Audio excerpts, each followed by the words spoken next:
अस्सलामुअलैकुम। No NRO अब की बार के साथ मैं हूं आपकी मेजबान तूबा खिजर हैत।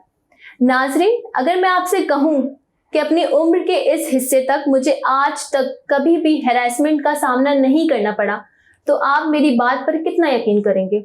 यकीनन आप सर खुजाएंगे, 2-3 सेकंड के लिए सोचेंगे और कहेंगे नहीं, ऐसा नहीं हो सकता। हम जिस माशरे में रहते हैं वहां पर खवातीन को रोजाना की बुनियाद पर हैरेसमेंट का सामना करना पड़ता है। हमारे माशरे में नहीं, बल्कि मैं ये कहूंगी कि दुनिया भर में कोई भी ऐसी खातून नहीं होगी जो ये क्लेम कर सके कि मुझे आज तक कभी भी अपनी जिंदगी के किसी भी हिस्से में हैरेसमेंट का सामना करना नहीं पड़ा।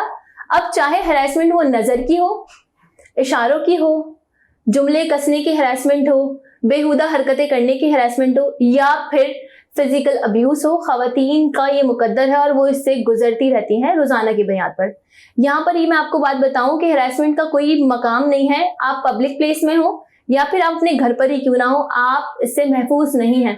घर का मैं इस वजह से कह रही हूँ कि हमने बहुत सारे ऐसे वाकयात सुने जिसमें जो विक्टिम थी उसके करीबी रिश्तेदारों की जानिब से ही उसे हैरेस किया गया। अवामी मकामात जैसे दफ्तर हो गया, स्कूल हो गया, कॉलेज, यूनिवर्सिटी, मॉल्स, बाजार, कहीं पर भी खवातीन महफूज नहीं है और उन्हें हैरेसमेंट का सामना करना पड़ता है। आज के प्रोग्राम में हम इस हवाले से बात इसलिए कर रहे हैं कि ट्विटर पे खातून सारिफ ने ट्वीट किया कि पाकिस्तान में कितनी फीसद खवातीन हैं जो ये दावा कर सकती हैं कि वो अवामी मकामात पर महफूज हैं, या फिर उनके साथ कोई ऐसा वाकया पेश आया है जिसके बाद उन्होंने अवामी मकामात पर जाना छोड़ दिया हो।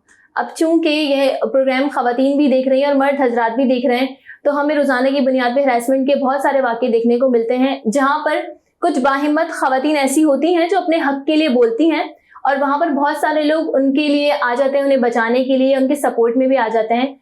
तो अब उस ट्वीट से बहुत सारी जो खवातीन थी उन्होंने अपने पर्सनल एक्सपीरियंस शेयर किए। आइए मैं उनमें से एक जो मुझे सबसे ज्यादा मौजू लगा, जो मैं आपसे शेयर कर सकती हूँ, इस काबिल है, वो मैं आपसे शेयर करती हूँ और वो हम सुन के फिर आगे बात करते हैं। तो भाई, पंजाब से ताल्लुक रखने वाली इकरा मलिक जो सॉफ्टवेयर इंजीनियर हैं, उन्होंने अपना तजुर्बा शेयर करते हुए बताया है कि कुछ महीने पहले ही उनके साथ एक पेश आने वाले वाकये ने उनकी खुद एतमादी को बहुत ज़्यादा ठेस पहुंचाई।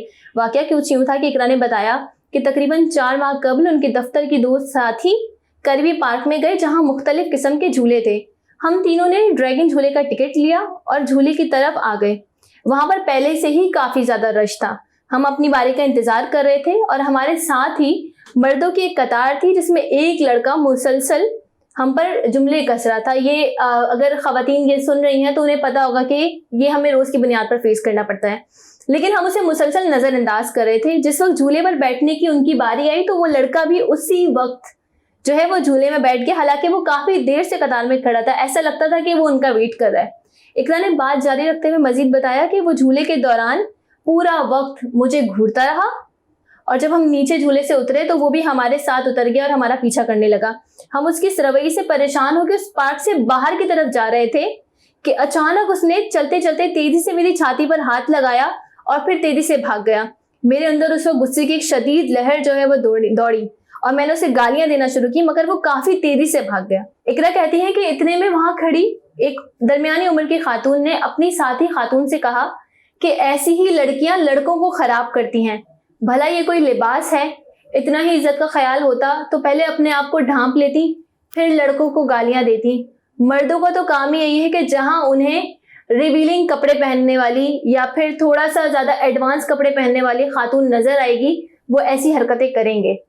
इकरा बताती है कि उस वक्त उन्होंने जीन्स और कुर्ती पहनी हुई थी, यानी जीन्स और कुर्ती पहनी हुई थी। उसके बावजूद भी उन खातून ने कहा कि उन्होंने रिवीलिंग क्लॉथ्स पहने हुए या ऐसे कपड़े पहने जो दावत दे रहे हैं दूसरे लोगों को आके उनके साथ हैरेसमेंट करें या कोई भी नाजेबा हरकत करें। इकरा का कहना है कि उस खातून की ये बात सुनकर मेरा खून शदीद खौला और तकलीफ और जिल्लत उनके इस जुमलों की मुझे आज तक महसूस होती है।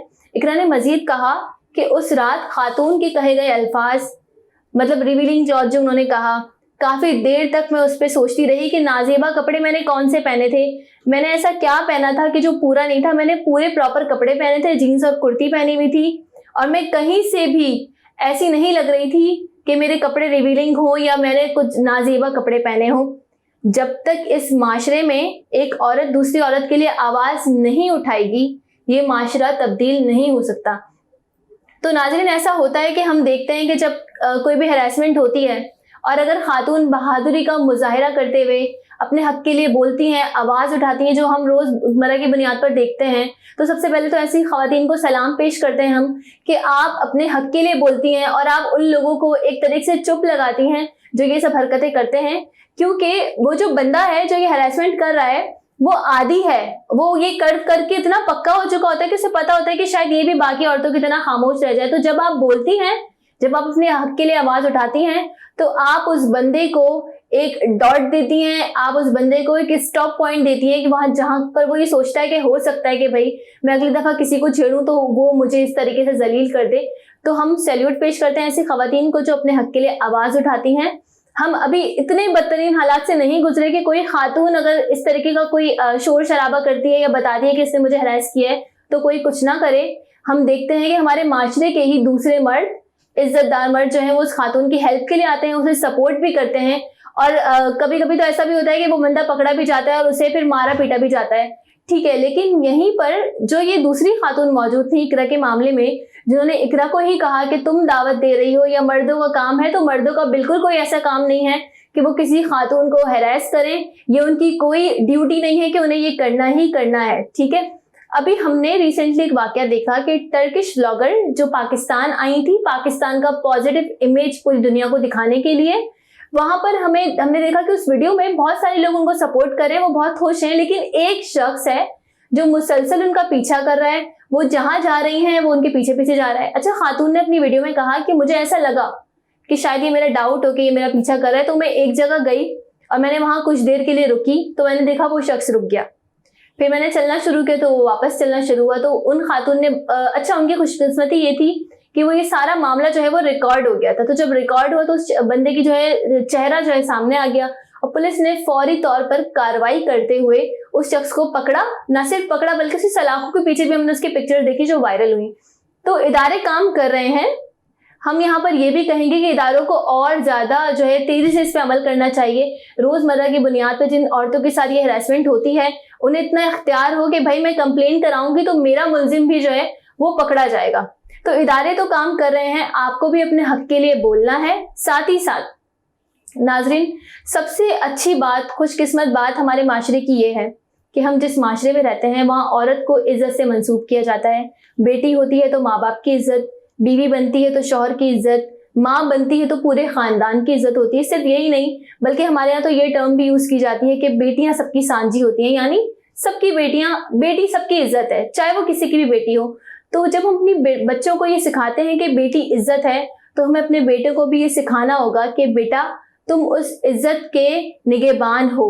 तो अपनी इस बात को इख्तिताम पे लाते हुए मैं पेरेंट्स से रिक्वेस्ट करूंगी इस चैनल के थ्रू कि भाई आप अपने बच्चों को इतनी खुद एतमादी दें कि उनके साथ ऐसा कोई वाकया हो तो वो आपसे आके शेयर करें। यहाँ मैं बच्चों का लफ्ज इसलिए यूज कर रही हूँ क्योंकि गुज़िश्ता कुछ अरसे से हम देख रहे हैं कि बच्चियां नहीं, अब बच्चे भी गैर महफूज हैं। तो टीन एज से गुजरते हुए बच्चे जब ये हैरेसमेंट उनके साथ होती है तो आप उन्हें इतनी अथॉरिटी दें, इतना एतमाद दें कि वो आपसे आके अपनी हर बात शेयर कर सकें।